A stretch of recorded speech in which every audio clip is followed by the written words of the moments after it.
बिलाल साहब, इकॉनमी का ग्रो करना बहुत ज़रूरी है ताकि नई इकोनॉमिक अपॉर्चुनिटीज़ आए, लोगों को रोज़गार मिले। बाहर जाके भी लोग पाकिस्तान पैसा भेज रहे हैं, उससे भी आपका भला हो रहा है, लेकिन यहाँ पे भी जॉब मिलनी चाहिए लोगों को वसाइल आने चाहिए, नई इकोनॉमिक अपॉर्चुनिटीज़ होनी चाहिए। उसके लिए कुछ प्लान नहीं है, मिसिंग लिंक है ये। नहीं देखिए जी, एक तो नदीम साहब, मैं एक मेजर रिफॉर्म जो इस बजट में अनाउंस हुआ है ना जी, उसको मैं ज़रूर मेंशन करना चाहूँगा, जो कि आई थिंक हमारी इस ग्रोथ डिस्कशन से भी लिंक्ड है। मेरे ख्याल से हम ये बार बार साइकिल देख चुके हैं, बूम और बस्ट का। मैक्रो इकोनॉमिक स्टेबिलिटी आती है, आगे मईशत ग्रोथ की तरफ जाती है, मगर कंजम्पशन लेड ग्रोथ होती है, जिसके नतीजे में हम फिर से इंपोर्ट्स बढ़ जाती हैं, एक्सपोर्ट्स उस तवातर से नहीं बढ़ती हैं, और we end up in a foreign exchange reserve crisis. और the most critical thing is कि ग्रोथ हो, मगर इस दफ़ा सस्टेनेबल ग्रोथ हो और एक्सपोर्ट लेड ग्रोथ हो। एंड सो जहाँ पे 4.2% टारगेट है वो हमने अचीव करना, मगर the quality of growth will really matter, and to also ensure कि इंक्लूसिव ग्रोथ हो, जिससे हर पाकिस्तानी मुस्तफीद हो। नाउ जो सस्टेनेबल ग्रोथ के लिए हम क्या कर रहे हैं इस साल, एक मेजर रिफॉर्म जो है वो आप टैरिफ रिफॉर्म देख रहे हैं, जो कम से कम मेरे लाइफ टाइम में जी, as a humble student of economics, मेरे ख्याल से हमारी मुल्क की तारीख में इतना मेजर टैरिफ रिफॉर्म नहीं हुआ। बहुत बड़े हुए हैं सर, नहीं लेट देखिए, 90s में। नहीं आपको मैं बड़े हाई टैरिफ स्लैब्स होते थे, उसको हम अब तो बिल्कुल ज़मीन पे ले आए हुए हैं। नहीं जी, अभी भी इफेक्टिव टैरिफ हमारा आपने काफ़ी हाई रेगुलेटरी है। ड्यूटीज़ के जरिए कंट्रोल नहीं कर रहे आप नहीं देखिए, वो अभी भी लगी हुई हैं। तो अब 5 साल में हदफ क्या है कि 5 ईयर आएंगे तो देखेंगे। नहीं सर, पहले साल के मेजर्स उसमें शामिल हैं जो इस बजट में अमली तौर पर अनाउंस हुए, मगर 5 साल के अंदर इस मुल्क में कोई रेगुलेटरी ड्यूटी नहीं होगी, इस मुल्क में कोई एडिशनल कस्टम ड्यूटी नहीं होगी, और कस्टम ड्यूटी के सिर्फ 4 स्लैब होंगे, 0%, 5%, 10% और 15%, और 15% से ऊपर किसी चीज़ की भी कस्टम ड्यूटी नहीं होगी। और पहले साल में हमने ख़ास तौर पर जो रिडक्शंस की हैं उसमें रॉ मटीरियल्स और मशीनरी को, कैपिटल गुड्स को, इंटरमीडिएट गुड्स को फ्रंट लोड किया है, ताकि वो हमारी एक्सपोर्टिंग इंडस्ट्रीज़ और ओवरऑल इंडस्ट्रियल सेक्टर के लिए इंजन बने। पहले साल के ये मेजर्स में शामिल है। इससे हम इंशाल्लाह वी आर होपफुल कि इसके नतीजे में आपकी इंडस्ट्रियल ग्रोथ भी होगी, आपके कॉस्ट ऑफ प्रोडक्शन ज़्यादा कंपेटिटिव होगी, और साथ ही साथ आपके ना सिर्फ मौजूदा एक्सपोर्टिंग सेक्टर्स मज़ीद एक्सपोर्ट कर सकेंगे, मगर नॉन एक्सपोर्टिंग सेक्टर्स भी एक्सपोर्टिंग सेक्टर्स बनेंगे। इसके साथ और रिफॉर्म्स भी नेसेसरी हैं, ये अकेला काफ़ी नहीं होगा, उस पर भी काम जारी है। एक मेजर इंडस्ट्रियल पॉलिसी भी आइंदा आपके सामने आएगी, एनर्जी सेक्टर रिफॉर्म्स आपके सामने। तो ये सारी चीज़ें, ये रिफॉर्म्स आपके ये दे आर अंडर इम्प्लीमेंटेशन, और इंशाल्लाह इसके नतीजे में आप देखेंगे कि हम जो प्राइम मिनिस्टर साहब बार बार बात करते हैं कि IMF से छुटकारा हम चाहते हैं, वो तभी मुमकिन होगा जब हमारी सालाना तौर पर डॉलर कमाने की सकत इस तरीके से बढ़ेगी कि हम एक export led growth achieve. Miftah साहब, जो टैरिफ रिफॉर्म्स को बार बार फाइनेंस मिनिस्टर भी कह रहे हैं, और अभी हमारे पास बिलाल साहब ने भी कहा कि बहुत ही बड़ा कमाल है, ये वाकई बहुत बड़ा कमाल है, ये 0, 5, 10 और 15 कर देना।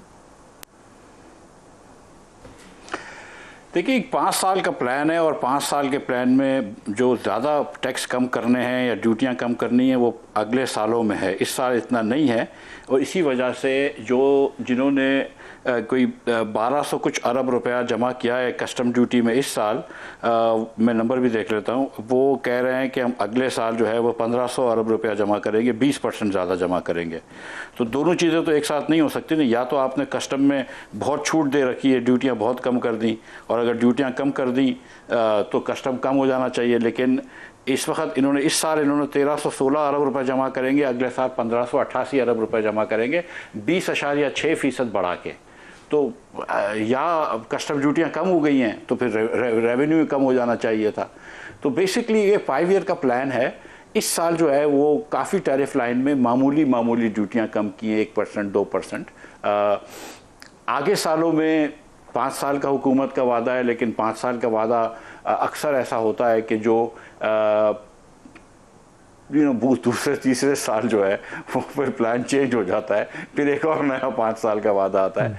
लेकिन इस वक्त इनका ये जो वादा है उसके हिसाब से नंबर्स नहीं है। नंबर्स में तो ये कह रहे हैं कि 1588 अरब रुपए कस्टम ड्यूटी जमा होगी। सर, क्या होना चाहिए था जो बजट में नहीं है, क्या होना चाहिए था? सर, मैं ये समझता हूँ कि बजट के अंदर एक तो पहले मेरे ख्याल से इस साल के अंदर पहले से इनको NFC अवार्ड की कमेटी बिठा लेनी चाहिए थी, और ये जब तक कि आप सूबों को जो कैसे देते हैं वो कम नहीं करेंगे, बजटरी मैयर नहीं है मिफ्ता साहब, इंटेक नहीं, वो अगर अगस्त में भी कर लें तो वो हो जाएगा। आपकी बात से मैं मुतफिक को करना चाहिए, लेकिन वो बजटरी मैयर नहीं है, बाद में भी कर सकते हैं। ठीक है। अब बजट के अंदर नहीं, वो तो पहले करना चाहिए था, लेकिन बजट के अंदर करंट एक्सपेंडिचर्स कम करते, running of the civilian government, PSDP कम करते, ये कोई ज़रूरी नहीं है। मैं आज सुपर ट्रिब्यून में भी आया कि MPS के MNs के प्रोजेक्ट 70 अरब के कर दिए, सिंध स्पेसिफिक कुछ पीपल्स पार्टी ने प्रोजेक्ट्स मांगे, कुछ इंफ्रास्ट्रक्चर के प्रोजेक्ट कर दिए, हमने 5 पैसे काटे हैं, सोशल सेक्टर्स में काट लिए। एक मिसाल देता हूँ कि हमने यूनिवर्सिटी ग्रांट कमीशन को 65 बिलियन की ग्रांट दी है पूरे पाकिस्तान की यूनिवर्सिटियों को, लेकिन हमने सिर्फ रेलवे की वजारत को 92 अरब रुपए नुकसान पूरा करने के लिए दिया है। हम 700-800 अरब रुपए SOEs में नुकसान करेंगे। तो ये हमारी प्रायोरिटीज़ जो है ना, तो अगर आप PSDP कम करते, अगर आप थोड़ी सी सब्सिडीज या ग्रांट्स इस किस्म की कम करते, अगर आप थोड़ा सा करंट एक्सपेंडिचर्स कम करते, तो आप एक सब्सटेंशियल रिलीफ दे सकते हैं। देखें, मैं भी चाहता हूं, आप भी चाहते हैं कि 4% ग्रोथ आए या इनफैक्ट 6-7% ग्रोथ आए। हम ये जानते हैं कि अगर 5-6% ग्रोथ आती है तो 20-22 लाख नौकरियां निकलती हैं और हमारे मुल्क में 25-30 लाख जवान बच्चा हर साल नौकरी के लिए तलाश में आ जाता है। अगर आपने इस साल जो इनकम मान भी लेते हैं 2.68%, जो कि नहीं है, लेकिन अगर आपने 2.68% भी ग्रोथ की तो आपने 2.5-3-5 लाख नौकरियां कर ली हैं। आपने तो 15-20 लाख लोगों से अनएम्प्लॉयमेंट बढ़ा दी है ना। अगले साल फिर अनएम्प्लॉयमेंट बढ़ेगी अगर आपकी 4% भी ग्रोथ आ जाएगी तो। आप ना पॉपुलेशन कंट्रोल की कोई बात कर रहे हैं, ना कोई आप वोकेशनल ट्रेनिंग पे आपने कोई बात की। आपने कोई एक्सपोर्ट का वर्ड सुना है फाइनेंस मिनिस्टर की स्पीच से कि हमने एक्सपोर्ट को इस तरह बढ़ाया है? ये जो गौर साहब ने बात की है, अल्लाह करे एक्सपोर्ट बढ़ जाए, 7% भी नहीं है एक्चुअली, गुड्स एक्सपोर्ट 4% ही बढ़ा है, लेकिन ये तो सीरियसली अल्लाह के वसीले से बढ़ गया है। हर चीज़ खैर अल्लाह के वसीले से होती है, लेकिन मतलब मैं आपको सच बता रहा हूँ कि हुकूमत ने कोई मदद नहीं करी। अभी भी पूरे सेक्टर के अंदर, पूरे खित्ते में हम सबसे महंगी बिजली देते हैं, बिजली सस्ती होने के बाद सबसे महंगी गैस देते हैं, और इधर तो बहुत गैस महंगी कर दी है। अभी भी सबसे ज़्यादा टैक्स रेट्स हमारे हैं। तो आप बिजली महंगी आप देते हैं, गैस महंगी आप देते हैं, टैक्स रेट्स आपके ज़्यादा हैं, तो फिर क्यों आपके यहाँ मुल्क में जो है वो सरमायाकारी होगी, बैरूनी या अंदरूनी? क्यों आपके यहाँ बरामदात बढ़ेंगी? क्यों आपकी बढ़ेगी? गौर साहब, जो एक नाकामी आधा साल से नजर आती है वो पाकिस्तान से बरामदात का ना बढ़ना है, जिसकी वजह से हम हर दूसरे साल हाथ जोड़ के वाशिंगटन में IMF के दरवाजे पे खड़े होते हैं। बरामदात क्यों नहीं बढ़ रही? इसका नदीम मैं जवाब दे देता हूँ। इंटरबैंक से क्यों बाय किया?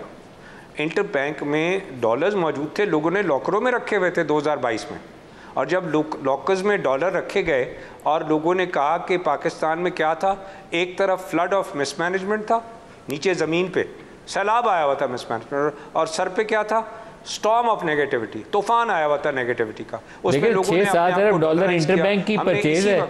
आज से 2 साल पहले 350 रुपये का एक्सचेंज रेट देखा है ओपन मार्केट में, और ये कहते सुना है कि 500 हो जाएगा, और अल्हम्दुलिल्लाह 2 साल गुजरने के बाद आज 280 पे खड़े। वो 10 बिलियन डॉलर जो लोगों ने लॉकरों में रखा था नदीम, वो सारा बाहर आया। अगर इंटरबैंक में ना खरीदती गवर्नमेंट तो ये शायद 220 रुपये हो जाता डॉलर। तो इसलिए इंटरबैंक में नहीं खरीदा कि हुकूमत को ज़रूरत थी, हुकूमत के पास पैसे आए, वो आज वो रिजर्व में, करंट अकाउंट तो नदीम सरप्लस है 1.6, तो वो पैसे हमारे रिजर्व्स में बिल्ड हुए हैं, और उसके अलावा सरप्लस भी 1.6 हमारे रिजर्व में बिल्ड हुआ है पिछले 2 सालों में। So my point of view है इसके, हमारी एक्सपोर्ट आज से 2 साल पहले $27.5 बिलियन पे थी, पिछले साल 10% से ग्रो की थी, 30.5 आई। इस साल ईयर ऑन ईयर मैं कह रहा हूँ 7%, मतलब 33 पे आएगी। अगर हम सिर्फ 10% नदीम ग्रो करते चले जाए ना, सिर्फ 10%, तो हम 5 साल में $50 बिलियन पे होंगे। हम करके तो देखें, हम एक सीधे रास्ते पे चल के तो देखें, क्योंकि हर थोड़े दिन के बाद तो हम कहते हैं एक ही बात कि जनाब this is not good enough, और इसको बाद जो है ना हमें कुछ और करना चाहिए, और कुछ नहीं करना। हमें मुल्क की एक्सपोर्ट को 10% से ग्रो कराना है, अपनी डोमेस्टिक इकानमी को ग्रो कराना है, अपनी मैन्युफैक्चरिंग को ग्रो कराना है, अपनी एग्रीकल्चर को ग्रो कराना है, अपनी IT सर्विसेज को ग्रो, यही हमारा फ्यूचर है। आज इसको समझ लें, कल समझ लें, परसों समझ लें, और अपनी ह्यूमन रिसोर्स को डेवलप करना है। This is the only way forward for Pakistan and only way to prosperity. This is my view Nadeem.